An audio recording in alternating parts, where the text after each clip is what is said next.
Hey guys, WeQuilt Studio here, and I took this object, the larger one, from the other file that I was working on the previous video, and I copied and pasted that large object here because we're going to go over the new Bezier curves that were added in Embird 2025, and I just wanted to start with a clean slate.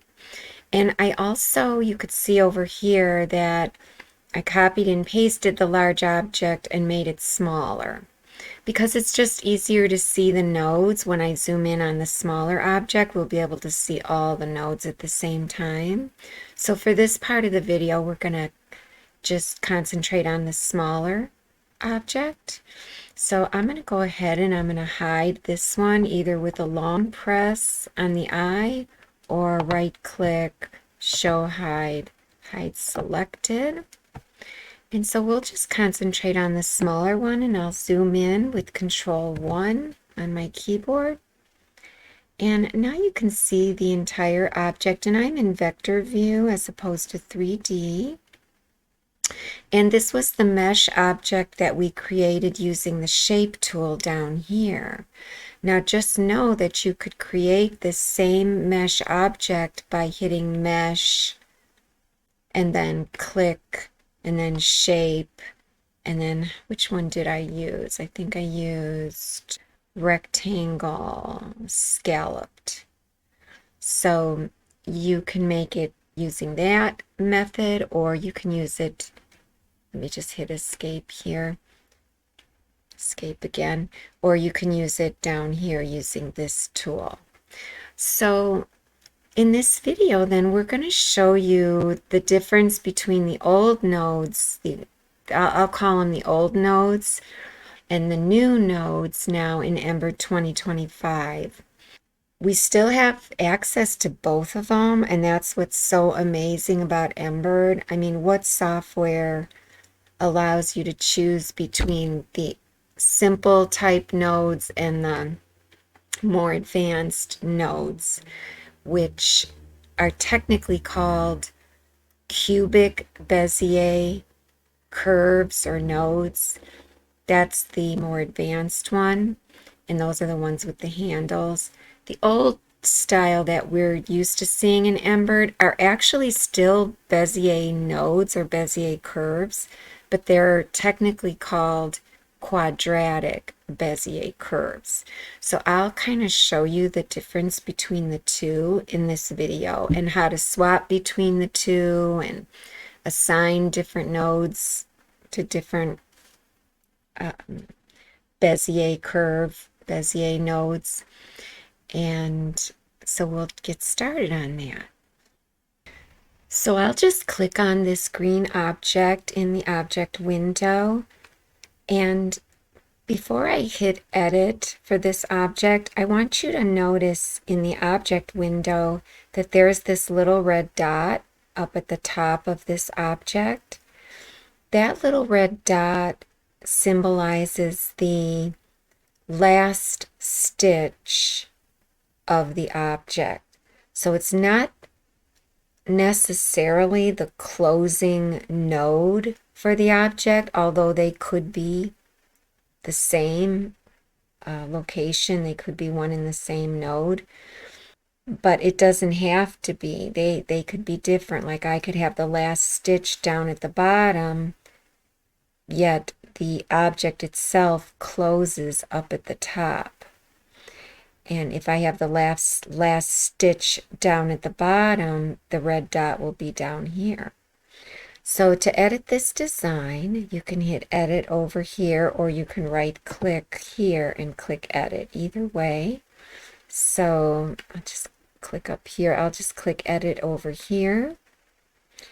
And the first thing you'll notice is the highlighted node is up here. Well, whenever you hit edit in Embird, the highlighted node is always the closing node, okay, on your object. In other words, this is the node that closes this mesh object.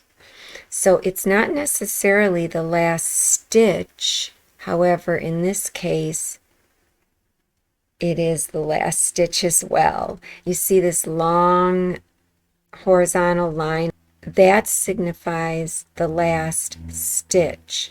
But I could just as easily come down here, right click, place. Now, Embird calls it the fill endpoint, and I did request for them to call this the last stitch. So instead of place fill endpoint here, I requested for it to say place last stitch here. So if I click that, that long horizontal is down here. But if I hit end on my keyboard, you'll watch this is going to be highlighted up here.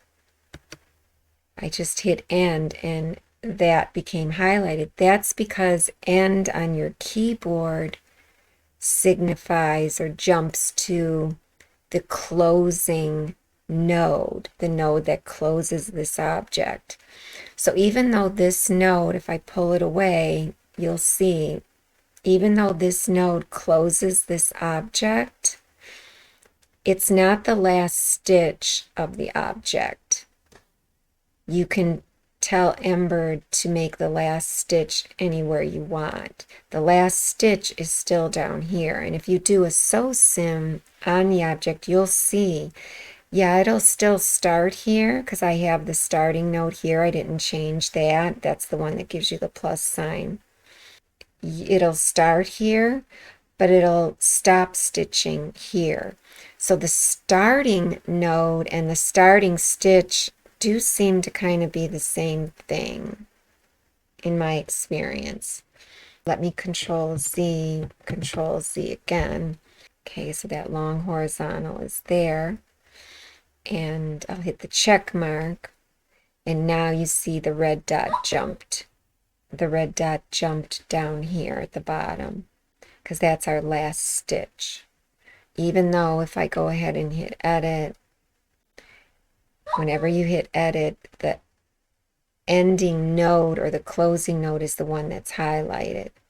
And if I hit end on my keyboard, it still stays highlighted. That's the closing node, but this is the last stitch. So let me just hit the escape or X out. Let's go back into edit and see what happens when we change the starting point. Okay, that starting node up here, we'll change the location of that. So we'll go into edit. Now remember, when I click edit, what's highlighted is the ending node or closing node. If I pull it away, this node closes the object, and it does seem to follow the starting point. Okay, Control C. What if I make the starting point over here? So I right click, place start point here. Okay, so where's the ending or closing node now? Well, let's just click a totally different node. And let's hit end on our keyboard so that we can see where the closing or ending node is. So I'll hit end. Lo and behold, that closing node followed the starting node or starting point. Okay, but our last stitch is still down here. So yeah, it's closing it up here where I designated the starting point, but the last stitch is here. So if I did a sew sim on this, it will start stitching up here because, like I said, the starting stitch and the starting point seem to be the same, seem to be in the same location, but the ending node or closing node and last stitch seem to be different. So let me hit Control Z. Let's just do a sew sim on this object, and we'll see that it starts stitching up here, but the last stitch is here. So you see the long horizontal. So even though when we click end on our keyboard, that end on my keyboard just designated the closing node of the object. Control Z. So let's just see if it indeed does start stitching here, and then the last stitch is down here. So we'll hit the check mark. Notice my dot, my red dot is at the bottom, signifying that the last stitch is down at the bottom. And sew sim is grayed out because we have to generate first. So I'll just click generate and let it generate whatever object or whatever design I have. Oh, I must have had the roses in there. So now that it's generated, we'll go to sew sim. And I'm going to pause it a minute. Let's go into normal view. We might be able to see the stitching easier. I'm not sure. And let's start it again. So let's just drag this over. And you can see it's starting up there, which is where we thought it would start. And I'll click run over here. You can kind of see when it goes back over itself. Let me go into, let me see if X-ray shows it. X-ray does show it a little better. I could see these are the double, you know, where it went over itself, and these are the single. Let me see if 3D is not as easy to see. Flat is not as easy. So I'm going to keep it in X-ray just so I can see the difference a little better between the single runs and then the what they call the backward paths that will go over it again. And I'll click run. Yeah, I can kind of see it going over itself. I'd like to request that we have a crosshair for the stitching, you know, where the needle is. So remember, we put our last stitch down at the bottom. So let's see if it does that.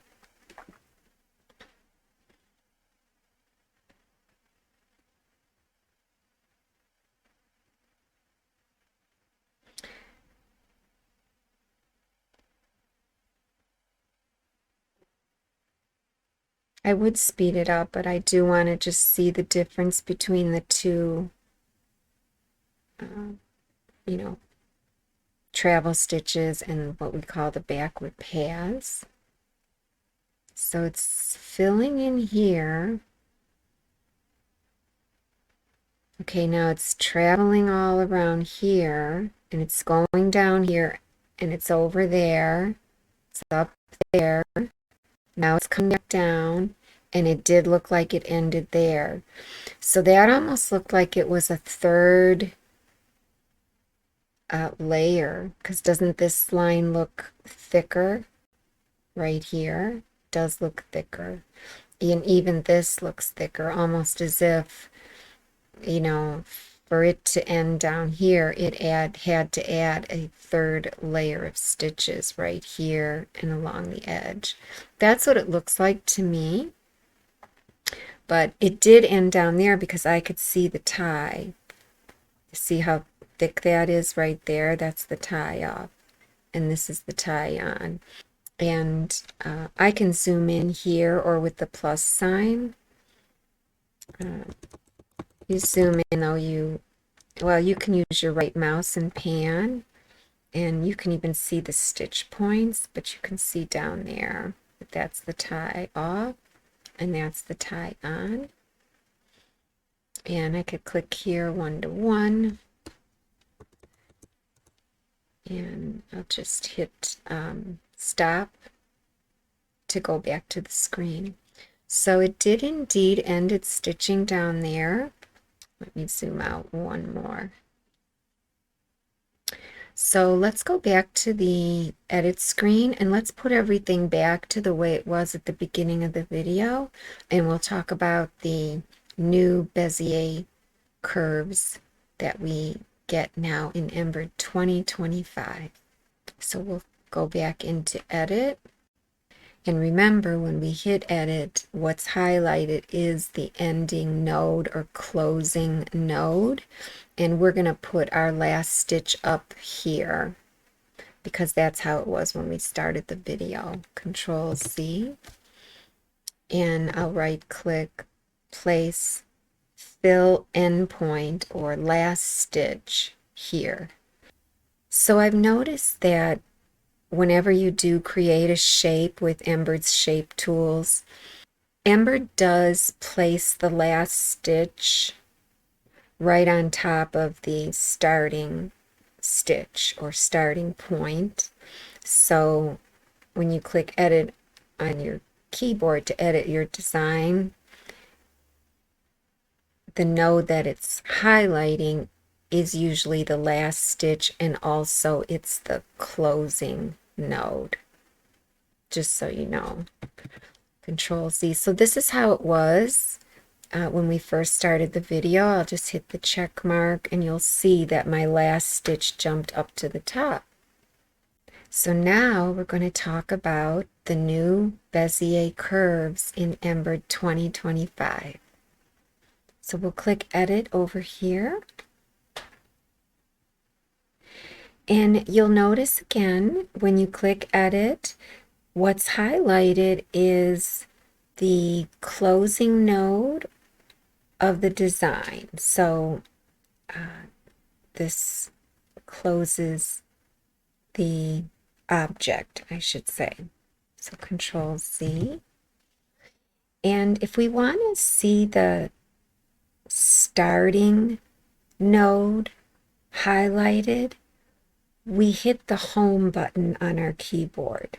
Now when I hit home, you'll see those handles went away, but yet the same location is selected. But if I try to pull this starting node away from the object, it's actually going to select the ending or closing node because the ending or closing node is on top of the starting node, and I'll show you what I mean. So I click home on my keyboard, so the starting node is selected, but when I go to try to pull it away, see how you see the handles, and it's pulling away the end or closing node, not the starting node, because the starting node was underneath. But if I hit home, you know, that's our starting node, but they're in the same location. So if you want to say travel through your design in the way that Embird has this design traveling, in other words, which direction is it traveling? Is it traveling to the right, or does it start here and travel to the left? If you want to see that, then yeah, hit the home button on your keyboard as soon as you come into edit. Let me Control Z. Let me hit the end node. Okay, now it's on the end node, but if I want to travel along these nodes, I'll go ahead and I'll hit the home button on my keyboard. And then if I want to go to this node, instead of having to click it and possibly moving something, I hold down the control button and I hit end, meaning I'm going to be going towards the ending node. So I want to travel, you know, in the direction that Embird has this object digitized. So I'm holding down control and I hit end. And you say to yourself, well, nothing got highlighted. Well, what I found is that since we have a straight line here, you're not going to see anything the very first time you hit Control End. I know you can't see it because the symbol for the last stitch is kind of blocking us, but nothing is highlighted underneath it either, so believe me, nothing is highlighted.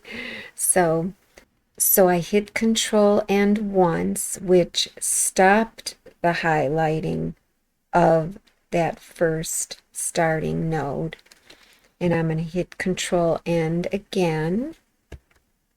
And now all of a sudden I see that these handles are showing. In other words, like, oh, they're activated. But I still don't see anything highlighted in red. I don't see this node highlighted in red or this handle or anything. So that was 2 times now that I hit Control End. So a third time, Control End, now I see this node is highlighted. And I also see an arrow there. And that's something that we're familiar with the old Embird nodes and curves. And usually in the old days when we would see an arrow pointing to a node, that arrow meant that this segment was just a straight line.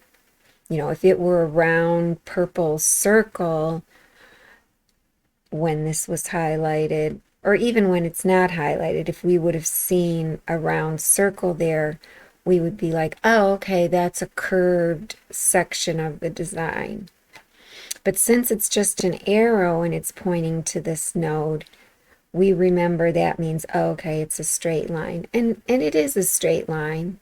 We know it is. So are these two, and then this one at the bottom. So that's almost like, that's like our old way of designating straight lines. So, and then this node is highlighted. But notice that this node is showing some sort of relationship with what's going on before it, meaning this arrow, and it shows a relationship of what's going on after it, you know, these handles, okay? And you're going to see that with these new Bezier curves. Now, there is terminology in the graphic design software on the word Bezier. Bezier, a lot of graphic designers use the term Bezier to designate a curve that has 2 handles. But guess what? This curve with 2 handles is just a certain type of Bezier curve. The old style Embird curve that we're used to seeing with either the arrow or a round circle, that's still a Bezier curve, but technically in mathematics or the way this all started, technically the old-fashioned Embird curve was called a quadratic Bezier curve. Okay, and I'll get to that in a minute. And technically, the Bezier curve with the 2 handles is called a cubic Bezier curve. C-U-B as in boy, I-C. So they're both Bezier curves, but one comes from the mathematical property or mathematical graph of a quadratic equation. And if you remember in algebra, and I was a math teacher, so I won't, try to be too detailed, but if you remember in algebra, maybe algebra 2 and trigonometry, a quadratic equation had just a curve, one single curve. It was either upside down like this one, or it was right side up. And you could make a beautiful curve as long as it just, it had two endpoints and then a curve in between, which is what we used to find with the old way of making curves with Embird. If I were to make this a curve, I could come over here and just say make it a curved quadratic, because right now, since this is grayed out, we know that means, oh, this is a straight line. We know it as Embird users that when you see the arrow, it's a straight line, but you also can tell by this being grayed out. Okay, so that's not new, but the way they're showing the curved quadratic, it's a little bit different symbol than we're used to seeing up here. Okay, so if I wanted to make this a curved quadratic, I would just click this. And notice it's like, what the heck happened? It jumped back here. Well, when it seems that when you click one of these, it jumps back to the previous node. It highlights the previous node. But if I go ahead and hit Control End again, and again I have to hit it once, twice, 3 times, and now it looks like I have to hit it a 4th time. Okay. So when I click this, still showing an arrow, but let me zoom in. Okay. If I zoomed in even more, I could see the circle under it. Let me hit the minus sign and see when that circle goes away. Because I kind of like that circle to be bigger. Okay, see how when I'm zooming out, I keep hitting the minus sign. The circle's getting smaller, but the arrow, now all of a sudden the circle is like gone. But here's the thing. I know there's a circle under there, and guess how I know? Because the curve now is grayed out. The line is not grayed out anymore. The curve is grayed out. So whatever is grayed out up here, that's what this segment is. So this is a curve now. And I'm just going to go back to what it was. It was a straight line. So I made it a straight line. It jumped back there. I'm going to hit Control N to move forward. 2, 3. I had to click it 3 times this time for this to highlight. Okay, but this is a straight line. And again, if I were to zoom in on it, you would see it stayed a straight line. If I bring this up, you'll see it's not a curve. Control C. So that's kind of what we remember, okay, working with. And that was called, let me zoom out, not too much. I want to get the whole design in. I think I was at, what was I at? 1.3, let's see, 1.4. Kind of gives me the whole design. Okay. So 1.4 on the zoom. So, so that's what we've been used to, either using this curve symbol to get a round node in there, or using, this, if it was a rounded curve, or if there was a round node in there. Now, what does the quadratic equation look like? That's where this is derived from. Well, I do have an example of one just in case you're interested, and it's on desmos.com. I just typed in a quadratic equation, and I'll go to that. So here's a simple quadratic that I typed in Desmos, and you can see the picture of it here. When I clicked in here, you could see these little points. So I purposely made it so that these points are whole numbers, but because when they're whole numbers, it kind of reminds you of how easy it is to snap to grid. Here's the zeros down here. This point here is at x equals 1, okay, and y is 0. We're not going up at all.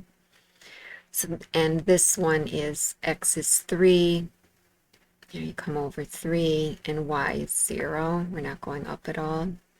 So that kind of reminds you of how easy it is in Embird to snap to grid when we, have nice whole numbers to snap to.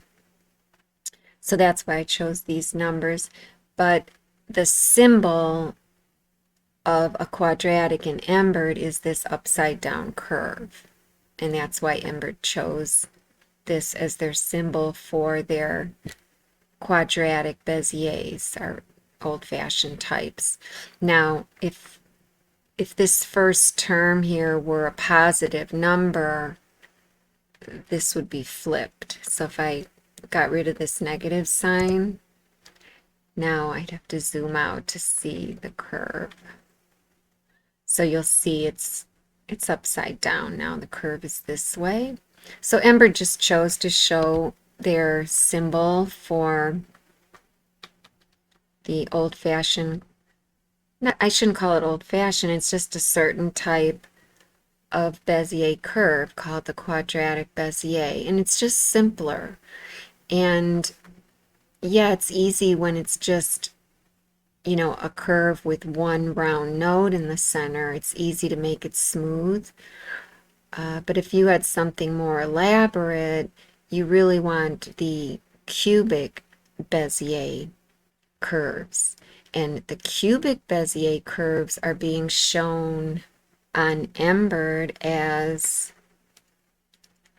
an S shape. And that's because if I clicked here and if I made this 4x cubed, meaning a 3, I'd get an S shape. So I'll just Control C, Control V, click here and make it a 3. And if I zoom out, you can kind of see, you can kind of see this S. Now mine are really tall and squished, but if I wanted to make these numbers, say, smaller on them, I could make them smaller, and this won't look as tall.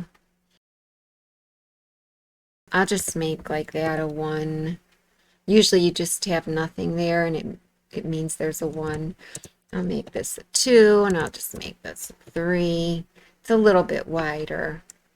I'll make that a 1, a 2, and a 3. So now you can kind of see, they resemble Embird's symbols a little better. Here's the S for the cubic, and here's just the simple curve for the quadratic. So then back at the edit screen, as we're looking at this node being highlighted, we can look up here and see that the straight line quadratic symbol is grayed out. That tells us that this is a straight line quadratic curve, I guess you can call it. And then if I hold Control and hit End again, you'll notice that that handle gets highlighted.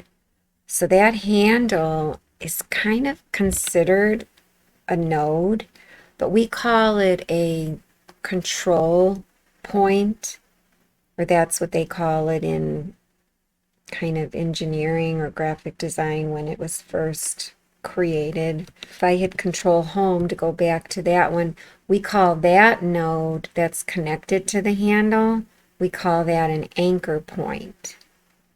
That was like the original name of it. This is the anchor point, and then Control End. This is a control point, but we call it a handle. Call this a handle, we call this a node, you know. So terms get kind of switched around when you go from one discipline to another. If I hit Control Home to go backwards, now I see this arrow. Okay, so it's almost like whatever node or whatever anchor point you're on, Embird shows you a relationship before that highlighted node and after it. Okay, so as I hit Control End and go through it, go forward again, okay, now all of a sudden that arrow went away, and the relationship before this one is really just this anchor point. Okay, and after it is this other handle or control point. Okay, so then as I hit Control End again, I go to this other handle or control point, and it's still showing me before this one was this relationship, and then after this one, it's not really showing me anything, but I know it's connected to this node because it's just a handle. So I'll hold Control and hit End, and now I'm there. I still don't see anything here, but if I hit Control End again, it's just like when I was up here and I had to hit Control End a couple times. So I hit it once, it went away, it stopped being highlighted, and I hit Control End again, and all of a sudden I see these handles, but nothing is highlighted, and I got to hit it a third time.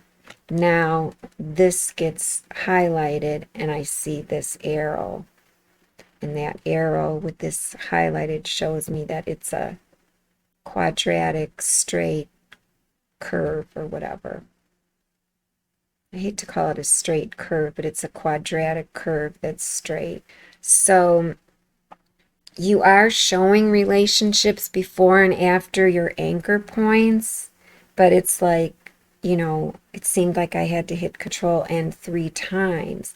And that's more than likely because in between this node up here and this node down here, this segment was a quadratic segment.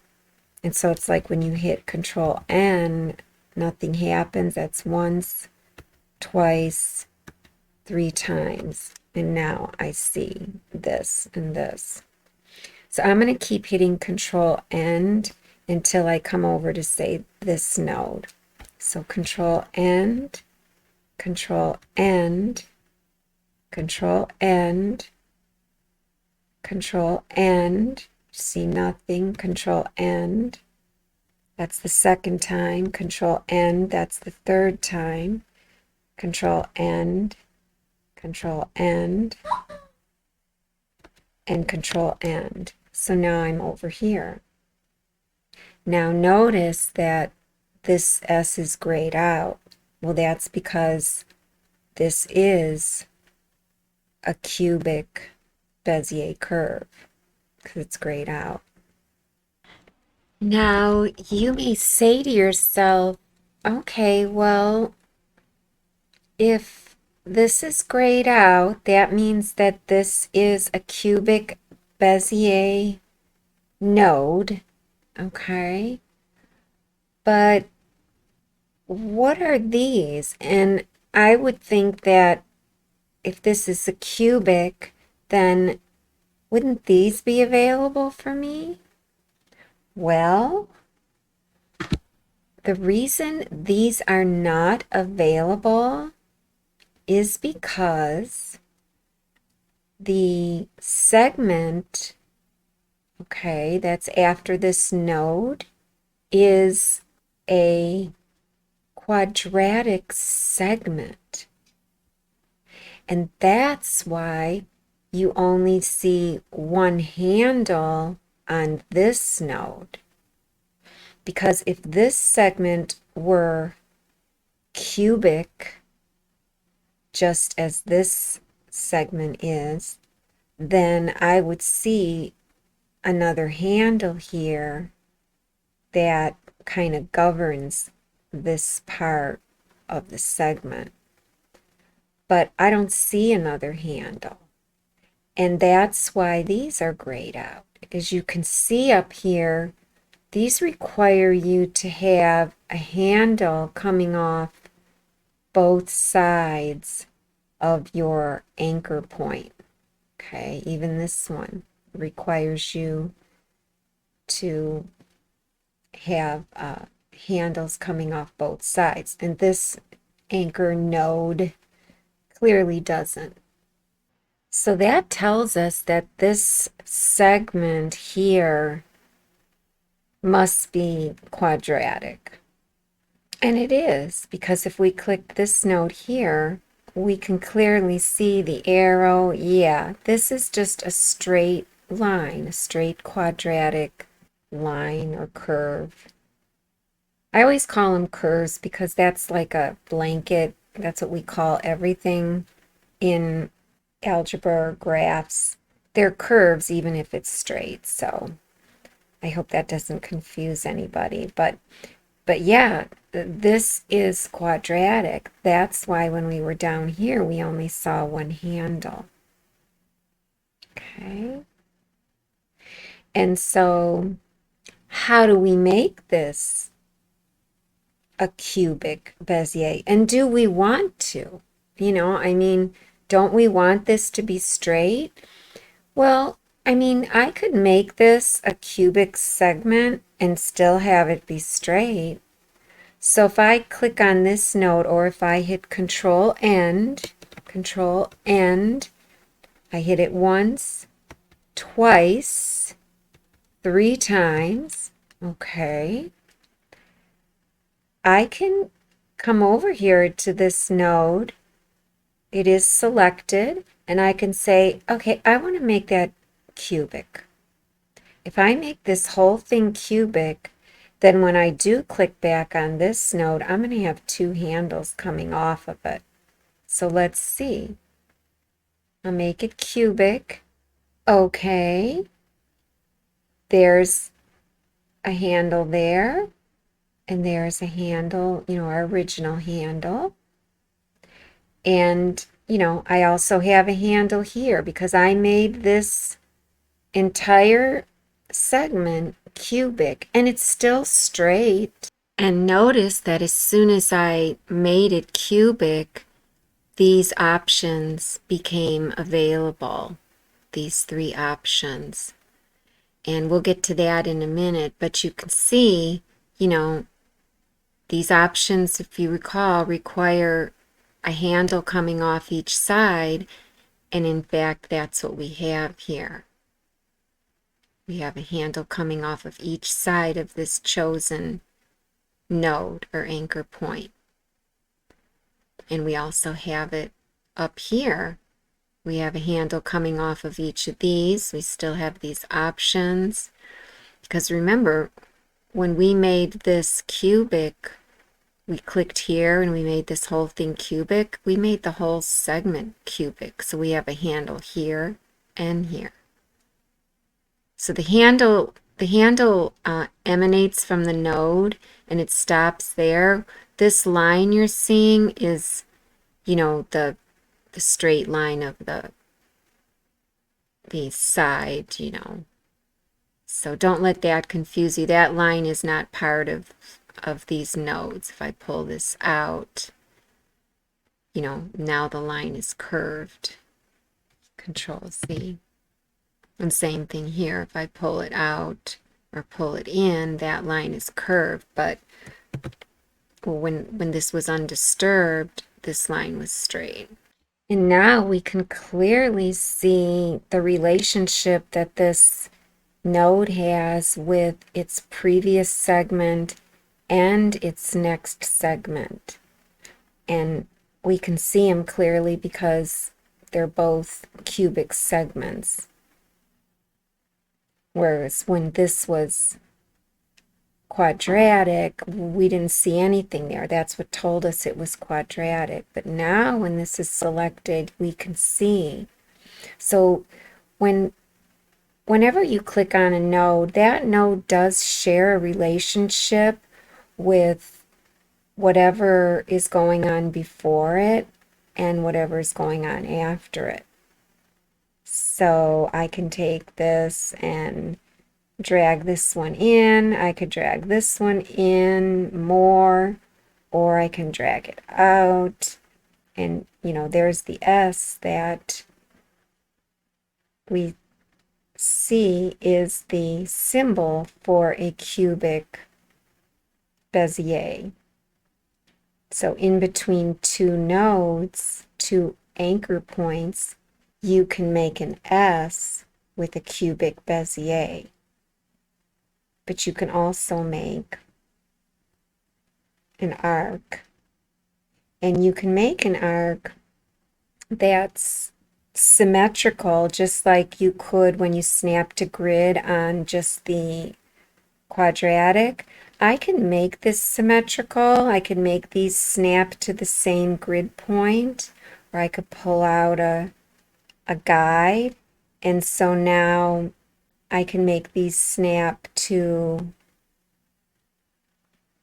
the grid and the guide. Let's see, grid and guide. So let's see, here's the 0, 0. So I'm on the 0 and I'm on this guide as well.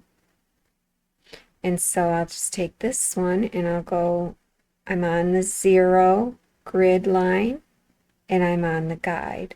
So I made a perfectly symmetrical curve that kind of reminds us of the quadratic curves. But I could also make it a lot wider. I could snap to grid and guide up here and grid and guide down there. So there's so much more possibilities when you have two handles and you have things to snap to. So let's Control Z. I'm Control Zing several times. I want to get back to the straight line. And if I can't get back, say I really was in here for a long time and I have too many Control Z's, but I want this to be straight again, well, I'll just click up here, or I could click any of these handles. This is also the beauty. I don't have to go and click the node and know what direction things are going to make this straight. I could just click on one of the handles and say, okay, I want this a straight quadratic again. And boom. Now you see we only have the one handle like we started with. If we click up here, there's our arrow. So everything is the same as when we started. So in the next video, we'll talk in more detail about these three options up here that show up when you have, you know, a handle on both sides of your node. In other words, both segments are cubic on either side of this node. And so we'll discover the ins and outs of these three options that show up when you have cubic on both sides of the node. And that video will probably be for just my members. I wanted to make this video free because I really want people to see the power of this fabulous program, Embird. The sky is the limit now because we have all these options. I don't know of any other software that gives you the option of choosing a quadratic Bezier or a cubic Bezier. Most of the softwares out there that I've seen are one or the other. And if you're just stuck with only the cubic Bezier, sometimes you don't want that. Sometimes you want just the simple quadratic or a combination of the two. And Embird lets us do that now. So I'm just blown away. And in addition to these new cubic Beziers that we were given, we also have the mesh. We can't forget about the mesh. And we also can't forget that Embird has always had snap to nodes. And a lot of softwares only have snap to grid or snap to guides. A lot of them don't have snap to nodes. So Embird's had snap to nodes since I started it like 20 years ago, like from the beginning. And that's really important because a lot of times you need snap to nodes. You have to snap to the previous object, or you have to try to tweak something, and you have to be able to snap to nodes of the original and so on. So you copy and paste and snap to that original. I mean, you need this. So now, not only do we have that, we have the mesh, we have the choice to go between quadratic and cubic Beziers. And the shape tool, all the shapes. Oh gosh, that's the other one that we're getting in 2025. It's just crazy. We are so lucky to have Embird. I mean, it is so reasonable in price. If you use the 10% coupon code, you can get Embird Basic, which is editor, which is the stitch portion of the program. And you can get digitizing tools, which is Studio. We call it Studio for short. And you get Studio Next, which is this, what you're seeing here. And you get Studio Regular, which is the original Studio. So those are the vector programs. So digitizing tools is AKA Studio, and that's the vector module. And then you can get Iconizer. That one is relatively inexpensive.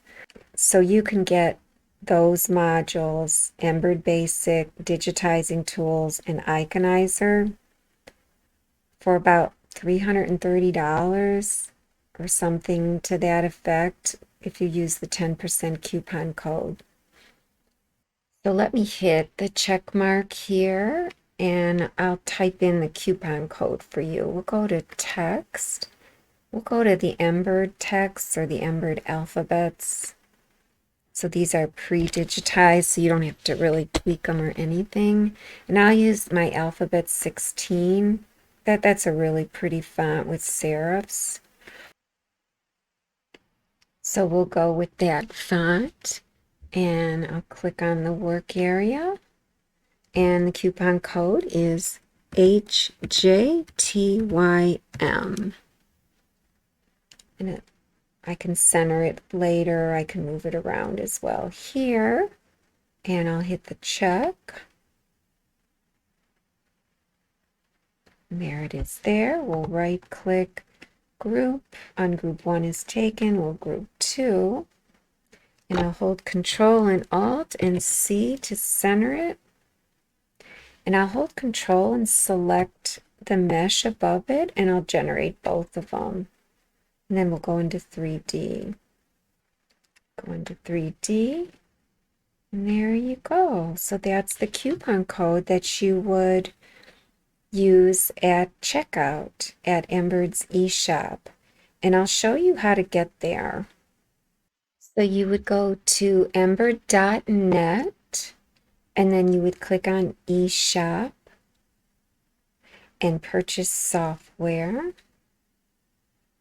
And you would scroll down to where it says Embird Configurable Bundle. And you'll click on it, click on the picture. And you'll see here are your choices. So Embird Configurable Bundle starts you out with $149 for just Embird Basic. And Embird Basic is Embird Manager, which is like your organizing module, and Embird Editor, which is your stitch module. So for $149, you get that, but then you can add digitizing tools, which we call Studio. So if you click on digitizing tools, you'll get Studio, and you'll get both studios. Studio Next, which is the one you just saw, and Studio Regular. So those two are your vector modules, and Embird calls it digitizing tools. And then you also want iconizers so that you can see your icons in Windows Explorer. That's relatively inexpensive. And then I suggest adding Font Engine, because then you could use your fonts that are already in your computer. And you just type them in, you know, keyboard fonts. And but remember, you can also buy Embird alphabets, which are pre-digitized, and they don't require much of anything. But Font Engine is just a great tool, especially if you use it in Studio, either Studio, Studio Regular, or Studio Next. And you can always get these now or later. And then you would click Add to Cart. You see $369 is the total so far. Once you add it to cart, you click up here, the cart. And then this is where you redeem your coupon. You put in the coupon code. So you click on Redeem Your Coupon, and you enter your code, HJTYM. Okay. You could click it in caps or lowercase. And then you see your total's $369, but when you apply this, you'll get like $37 off. So click Apply, and $36.90 came off, and your total is $332. So for all that, for everything you need to start digitizing and using your fonts, it's only $332. That's such a deal. I mean, that just is mind-blowing that we can have that much power for $332. So there you go. That's how you do it. All right, guys. Well, I hope I've inspired you, and I hope you get Embird, and feel free to join my membership if you like. It's only $10 a month, and you get access to 3 free videos every month. Most of them are about Studio Next, but some are about Studio Regulars, some are about Editor. I don't do a lot about Manager, but I have a lot of free videos as well on my YouTube channel. My YouTube channel is WeQuilt Studio. So it's WeQuilt is one word, and Studio is the second word. All right, guys. Well, we will see you next time. Bye.